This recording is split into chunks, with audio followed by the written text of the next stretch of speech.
Okay. Well, welcome to Changing the Game Season 6. We've made it to our last segment of our spring episode. We're talking about moving from quantity to quality. And, we know that right now it's approaching the end of awards year. A lot of you are really focusing on just how can you move business forward. So some of these, I think, ideas we're going to talk about today will be things that will really help you as you come off of awards year and you focus on where do you really want to take your business? What have you learned from your experiences so that you don't ever have to be pushing at the last minute to get to where you want to go, but you're really building a business that is around what you want to accomplish and your vision for the future and how you can impact the people that excite you the most. So I'm Jennifer Hensley with Playmaker Coaching and Consulting. Excited to be with you again today.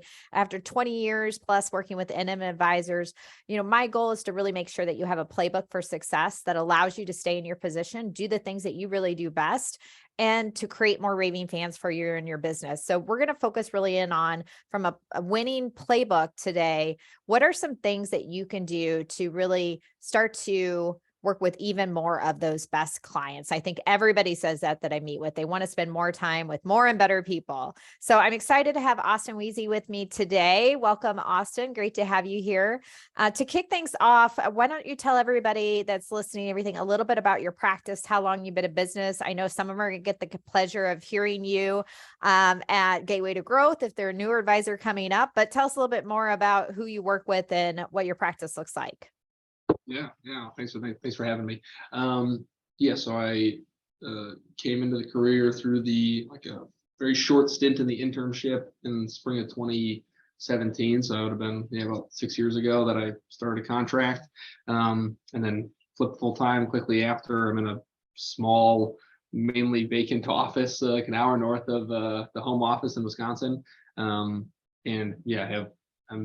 been married for most of the time I've been here. Have two daughters at home that are now, one is just over 2. That is a little bit about I guess my background here. I think every year we've done at least 3 dozen new clients and written all forms of all 4 of the main core pillars of Northwestern, life DI, long-term care, and annuity stuff since the first year. And at this point, And you have one full-time staff person, is that right? Yeah, we have I have one full-time staff person, and then we share a few other on the back end. Okay. And I think you mentioned that you have your CFP. I know you are getting in that fee-based planning side of it. Tell us a little bit more about who your ideal client looks like. And, I'm sure that will tie in with why you decided to go that route. So kind of somewhat early in your career to go down and become that type of advisor. Yeah. So say the 3 prongs that we put people in are people that are working in a closely held business space, people that are 5 years away from retiring, and the young professionals that are just dynamically compensated, whether it's with equity or that they're highly bonused. Generally, because all 3 of those people don't have great cookie cutter options to prepare themselves to be financially independent. And we can what we can do in the complexity in which I like working is very prevalent in those spaces. So that's generally who we're marketing, that we're trying to work with, and we like. Yeah. I know some advisors love all about like, hey, I want to really focus on the relationship. And some advisors are like, I really love the technical, like the more complex, the better. So it sounds like you really need to like what aligns with what you enjoy and where you feel like you can really dive into things and make the greatest impact. So we're going to spend about 10 minutes on our conversation. Then we'll open up to questions. So we have some people joining us today. Otherwise, I'm sure they'll have some questions from our conversation, some of our work together in the past that we'll hit on. But if anybody joins us, you can just drop your questions in the chat and then we'll be sure to take those in a few minutes. So tell us a little bit, Austin, about when you thought about this topic today, about moving from quantity to quality, why is that important to your business and kind of what's been your journey with that over the last several years? Yeah, no, that's a great question. And I'd say I've struggled since the internship to really grasp this expertise of Granum in this sales cycle, in this like sales role that it is, which would have been a great skill to have early. But I've always approached this as being in business for myself. I had run some small businesses prior to doing this. It's always being in control of my calendar was something that I always wanted to be in the position to do. That was the attractive piece. But transitioning to that was important. Now, where that has helped transition from this quantity to quality is I have from the beginning been very obsessed with talking about this as a business and where this business is going, and getting some people that get really excited about that story, and being very intentional about sitting down with people. Right, we're usually referring to these people as like COIs, but like none of them are attorneys or accountants like some people may assume that COIs would be. Whether they're associate pastors at a church, or they're mortgage lenders, or they're chiropractors, just people that I enjoy, that share core values with me.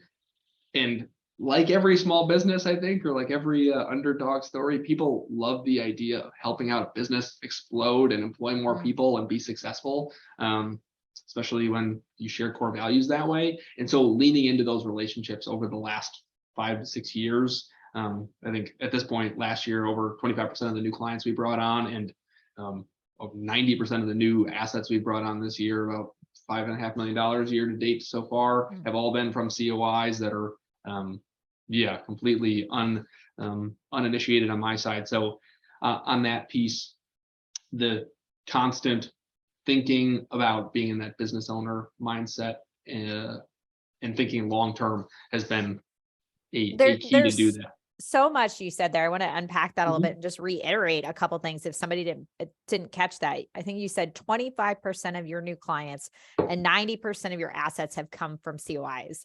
Wow. Like that sounds like that would be, for a lot of people, revolutionary in terms of bringing on more ideal clients, reaching more people, outside of just, the organic asking for people or using digital marketing or other things of, what is the role that COIs play? And it sounds like that has been tremendous for you. I'm sure you didn't get there overnight. So tell us a little bit more about, when you think about COIs, what are some of the steps that you use to get to that point where it's so effective for you right now? Yeah, I think like being very in the moment when talking to someone, and being very genuine. When I'm setting up meetings to get lunch with people, this isn't really intentionally like a bait and switch, like I'm going to spring a fact finder out on them. A lot of people assume that will happen just because of my title on LinkedIn or what have you. But these conversations, usually the first one, they realize I'm not trying to harass them about buying some insurance or investment product. And then if they're a good fit, if they're someone that I would be friendly with, it's continuing that update, continuing connecting with them online, because I do generally, when I'm posting things, I'm posting customized things that are either personal or personally professional, that are talking about either things they should be aware of or other pieces out there about where we're moving. When I said, hey, we're going to go do this, we're going to go get our CFP, we're going to be serving these people, and then they see it happening. A combination of those things, being intentional to circle back, and then making it easy for them to introduce us, I think is the last piece. Because I think so often I had found early, a lot of those people, their way of introducing us was just talking about us all the time, which is great, just no one was reaching out. The simple language of, hey, I was just talking with my buddy Austin, he's a financial planner, no idea if like what you're in need for, but he's awesome. He's been a great resource to me and my family, and I think a call with him is worth 15 minutes. Maybe they add him like he's got a sweet mustache or something. And then like that's it, and then like a joint email or joint text. Because the amount of those times people are like, even these COIs are like, I sent someone to you, and I'm like, I never heard back. And then we've gotten to there. Now it is just, most of these COIs, these are developed relationships from 2 to 3 years ago when I first met these people, that didn't yield in anything in the first year or two. But it's just being their friend, and just being So how do you know which of those, I'm going to go off script a little bit and put you on the spot a little bit here too, of like, how do you know which of those is worth continuing to pursue versus when it's like, I just don't think I have the right COI. I need to find somebody else. Yeah, you can't see it written up on my board behind me, but like, because it's backwards, I think, but like my core values of being like people that are fun, they're trusting, they appreciate lifelong learning, and they're caring people. Like those values, people hold those in high regard. And the big one is trust. Is like, which sounds very nice, but if you can't get someone to trust you, they're never going to introduce you to somebody. At least maybe if you like paid them a bunch of money, they'd introduce you. But I don't give these people any type of financial upside. Even when I go and get coffee with them, they buy me coffee and then they send me referrals. Like this is just because I give them one-off answers to, hey, what should I do with my HSA or this, or how does this work? Like we're just friends and we're professionally friendly. I don't think any of them don't check those boxes. And I've met some people that are like check 2 or 3 of them, but not all 4. And I'm like, hey, you're great. I'll wave hi to you when I see you. But like, this is just, I know you won't do it. And typically it's a trust thing. If people aren't that fun, it's also tough because like, if you're really boring and you talk to really boring people, I don't think I'm that boring, and I will probably overwhelm somebody. So like, don't introduce me to them either. But we'll see what comments we get on this video of how exciting are you? Right, that's fair enough. It's but that's that part, which I've more intentionally talked about that to these COIs now of like, here are these values I see in you that I see in myself, to help refocus I don't care if this person is X job title. Do they check these boxes? And then are they in these general phases of life? Like, are they self-employed? Are they getting ready to possibly retire? Or do they have some unique financial attributes about them that can maybe make us a little bit more relevant? But really, like, are these people cool people? In giving them those things to help quantify that down of like, hey, I like meeting good people. I've heard that a lot my whole career, like, oh, I like meeting nice people or respectful people, or it's like, that's the way I've said, like, just telling them those core values, because I tell them that I see that in them, which I think is everybody likes it when you build them up, give them that reputation to hold up, to uphold and everything as well. So I think we'll come back to that probably a little bit more, but from a kind of expanding on that from a marketing perspective, thinking about some of the things from like maybe digital or other parts of your marketing, how do you feel like that ties in with, this discussion of moving from quality or quantity to quality? Yeah, I think it is a thing that I've had to think about and on digital and everywhere else, because it's so easy to get distracted and see other things and want to just copy it. And for some reason, this phrasing came out of my mouth like a month or 2 ago and talking about this, and I really like this idea. It's like, when when thinking about this, I have just tried to make sure I'm being like who I am now or who I want to be a quarter from now, and not obsessing with making my digital footprint like who I want to be 10 years from now, and saying like, oh, I only work with people that have $5 million. Like that's, which I could do, but it's not true. And it just then feels inauthentic. And for me, the authenticity piece, like that being truthful and honest, like there's a piece of that if I say, oh yeah, I have 50 clients that are 25 that make $75,000 a year, like that's fine, but I don't necessarily want to attract more people like that. So there's a gray space in there, like our A and A plus clients, like let's say that's who we want to meet. Like that's great, because it's so doing that, having that be represented there. And then there's a little bit of tilt. I know that in that business owner market, almost none of them that I find are actively on LinkedIn, well, at least not in this marketplace in Wisconsin.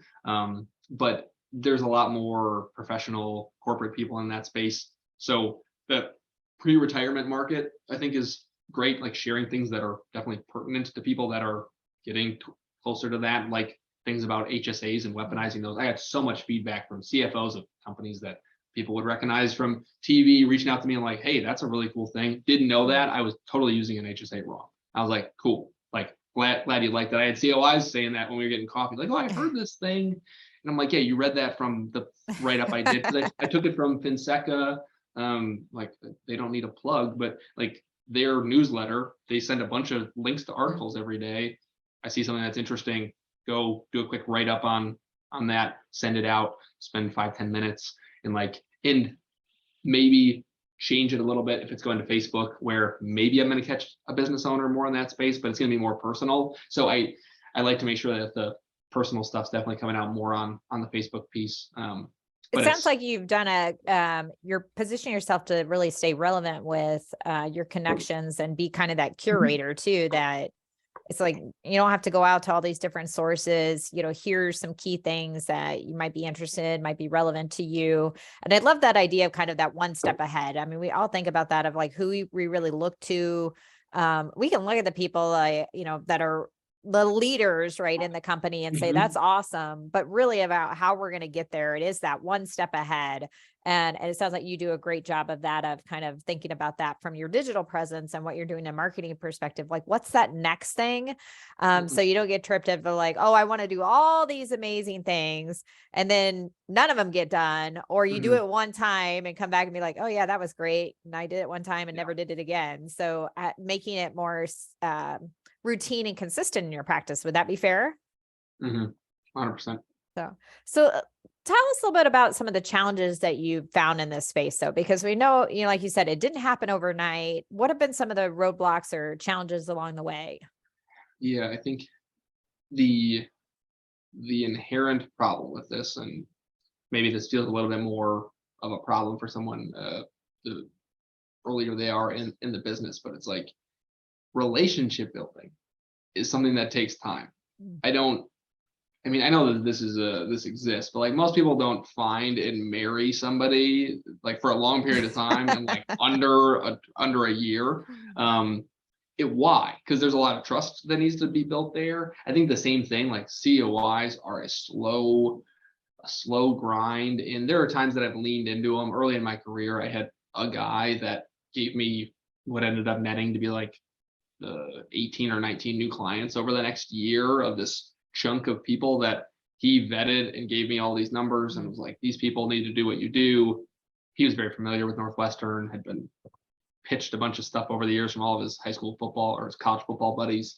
But the reason that he saw something different was this vision.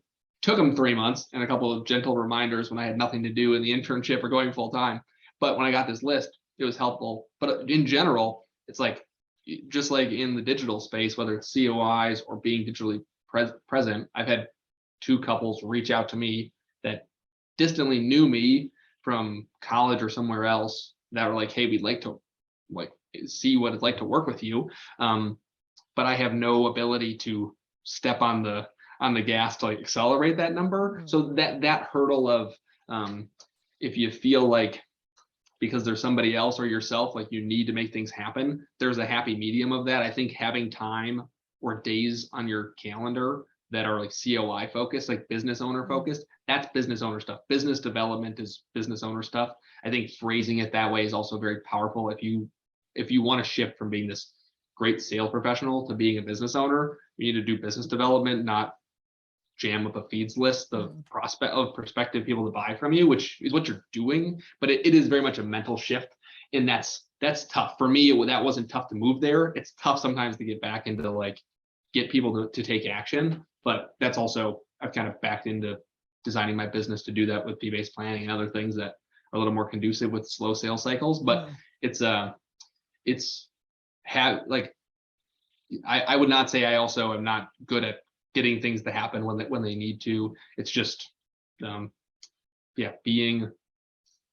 to be a master of the craft, which I think is tough. There's a lot of stuff to listen to, but yeah, there's a lot of things out there, but I appreciate how you talked about that it does take times, but if you don't make the time for it, it's never going to happen. So being a business owner, that it's not just about all the things we need to check off the list. And I think you could probably talk a little bit more about this too, of maybe your advice, especially if we were talking before we went live, for newer advisors, that the system is set up that you need activity early on when you're under 5 to like make it in this business. But they often may see the same vision you do of like, this is a long-term building relationship, building trust with people. What advice do you have to them about, especially if you're early in your career, to how do you make the career work with this Mhm. long-term mentality of I want to build that trust, and I know that's really going to take time. Yeah, no, it's a great question. I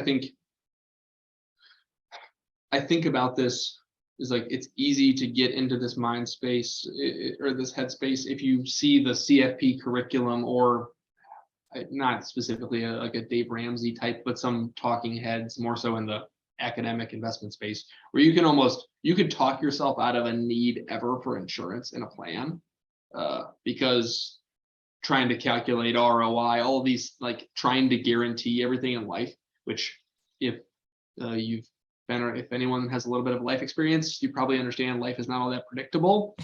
But you can do that same thing in this business owner mindset of like, oh, I'm just building relationships and like that's a good thing.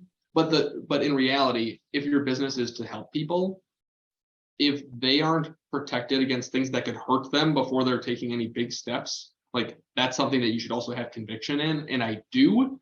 So it's that piece of like, hey, maybe it's not great right now to get into a fee-based planning engagement and go through and like actually start making the big steps. But like also tell me about the planning you're doing for the insurance stuff, because you saving an extra $100 a month now doesn't matter if you die in the next year for your family and you share the same core values as me. Like I will not sleep well at night if I don't talk to you about this. So if something happens, I just want to make sure I can say, I told you so. I at least asked. So that piece of it's not uncommon that we're placing insurance and then we come back a year and a half later and we start doing other things or vice versa. But it's just being there, being relevant, helping people with what's important now. But that's the easy slippery slope to just get into, oh, I'm building all these relationships that aren't making me any money. Okay, but what is your business's mission as well? Because that's what you should be telling those people. If it's to protect them, like you need to have that conversation first. So that's something that's saying it if you care is very easy. Just folding it into a conversation. Yeah, it sounds like it starts with really like, yeah, what is your why you're doing Mhm. this and everything? Like you said, your mission and your conviction around that. And, I know I was talking with somebody advisor this morning too. We were talking about the fact, I'm interested, you're taking this too, of sometimes it seems like we worry about problems that don't exist yet. That it's like it's great to think about the person just ahead of you, but sometimes we also start to think about all these problems that we really don't have yet that we're like, well, if I do this now, then it's going to cause all of this, and can I support that? I don't have the team. I don't have the expertise to handle that if they ask me about that question. What are your thoughts on that of like getting ahead of yourself and creating problems that don't even exist yet? Yeah, that's talk to the AP, some of the AP attorneys at Northwestern's home office on something, and they'll make you realize that you should just think about like what's happening now, or any attorneys for that matter. I think advisors are great at thinking long term and trying to like steer people away from hitting the potholes or making any of the big mistakes. But then when you do that on your own practice, like it's very detrimental. Like, okay, but what's the problem now? And I love it. There's I'm easily reminded by attorneys of like, okay, but you don't know what their kids are going to do in 10 years. So who cares? Do what's important now. It's like, okay, good point. And when I think about that with the business, it's like, I think having that vision is important, but having some type of quarterly action plan of like, what are we doing now to make that happen? And whether this is easy for someone or difficult for someone, I think building advisor relationships across the system and outside of Northwestern, massively important as well, because it's being able to bring people in when you're a little over your skis on something is super important, even if it's just like case consultation of sorts. Like having friends out there that you can call to say, what would you do in this is a great way to like make sure you're serving people well. And also I think a great way to not make this career so lonely, to be able to serve people and maybe borrow some expertise from people without I think Feeling like people you have either to they do stop or joint be work like, or oh, I they just can't don't. do this. Yeah. Yeah, like it's not that. I think everyone forgets that they knew nothing when they started generally. But so then when they don't know something, they're like, oh gosh, I'm never going to learn Yep. this. I can't. It's like, okay, We then all just start as babies at everything, right? We have to learn yeah, how to how to Uh-huh. walk and one step at a time and everything. So tell Yeah. us what the time, we just have a few minutes left and everything. What is one small step? And maybe this is back to what we were talking a little bit about with COIs. Like, what's one small step that other advisors could do maybe in a week or two, really to start to move forward and work towards more quality in their Mhm. business? I think I think doing one of each is really cool, but like establish a for a client, like what I would think of as like an appreciation conversation Mm. to talk about that stuff. Find somebody that shares the core values that you have. Maybe it's easy to just say, hey, they'd be the easiest to be friends with. That wasn't a friend before. Set up the time to get coffee or get lunch. Tell them about that. So, like, hey, I've really appreciated the relationship and I'm so excited about where this is going to go in the future. And then talk about where you see yourself, like how this business evolves, and just have this. Sure, we can call it a COI meeting. Have one of those, and then find somebody that's not a client and do the same thing. Mm. Get them on the calendar, and just listen to it. Whether it's a business owner, and you just say, "Hey, tell me about your business. Like, I want to learn about how you crushed this, because there's some cool things you can learn from that." But yeah, like, and it doesn't have to be some accountant or some attorney, like somebody that you either know is respected or you respect from a distance you don't know, and just like meet somebody new that, yeah, could be a great long-term relationship down the road. Because great people are friends with great people, no matter what their Mm. profession is. So like, don't get obsessed with these professions that work in financial services. So set up 2 COI meetings of sorts, with one with a client, like to appreciate them, especially if they could be a good COI, and then one with somebody else. Those are the things that I'm constantly making sure we're doing once a month, because it's very easy to not let them happen. But yourself 2-3 years from now will be very grateful that you are doing that, Yeah, for your sure. future self, so great people, remember, great people know great people. So a great advice there. I think there's so much more we could continue to unpack in the COI space. So if Mhm. people have more questions or want to tap into your technical expertise, they're like, that's not what I want to do. I don't enjoy that part as much. How can they connect with you, Austin? What's the best way to reach out if they have any questions or opportunities they'd like to talk through Mhm. with you? Yeah, definitely my NM email, which is I see my name on the screen here, austin.weise@nm.com. That's probably the easiest. It's nothing sexy to follow me or like connect with me on LinkedIn, but you totally could. But it's yeah, I think that, to me, being in an office that is almost with nobody here, maybe I'm more apt to schedule times and talk to people across the country, because, and I offered it to interns all over our agency and everything else, and occasionally people will take me up on it, and it's a lot of fun because you don't know what you don't know, and it's a cool thing. So yeah, I'd be more than willing to connect, especially if you have any questions on, yeah, doing business development stuff.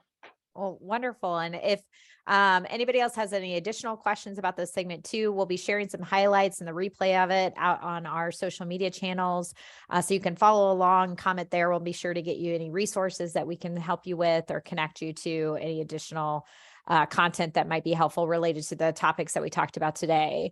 So as one of the things we're going to do as we wrap things up is awesome. We always like to do a thank you for having you join us today. What's a charitable organization that we can help support and give back to for the time that you devoted to this conversation and helping other advisors today? Mm-hmm. The gosh, the do I pick an organization that I'm supposed to be on the board of, but has not gotten back to me?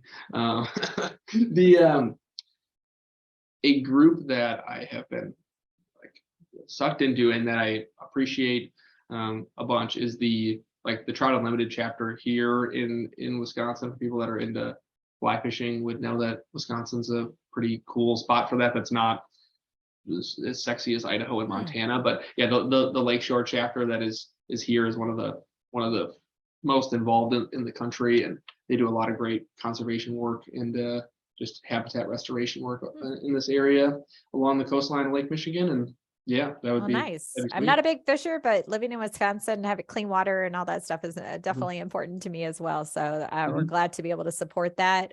If you're out there and saying, I love all these ideas, but I just don't know where to start or feel like I have a time to go into this a little bit more, or figure out what that actually looks like on that next step for you in particular, you can always schedule a call with me. We do 30-minute free initial consultations. You can just go to playmakercoach.com or scan the QR code that way, and you can book time directly on my calendar, and we can get a game plan, like Austin said, about what's that next quarter, like where do we start with it, and help you build those next steps from there. So remember Austin's try it at work tip this week to schedule one COI appreciation meeting with somebody who's a client and one that's not a client, and share your mission, share your vision, share what it's all about, really build that relationship, and know that it's not about just getting those introductions in that meeting. You're really thinking about what the next 2 or 3 years you want your business to look like, and how you can foster that with people that have aligned values with your own. And we'll get that recording sent out to anybody who registered for today's webinar. And one last thought for you today, since we'll be back with the next season this fall, is just to remember that now's the time to take those bold actions towards your goals. Now's the time to embrace change and pursue new opportunities. Now's the time to play full out. So we'll see you on the playing field, and have a great rest of your week. Good luck with the end of awards year. I know everybody's focused on that. We'll see you in the fall. Thanks, Austin. Yeah.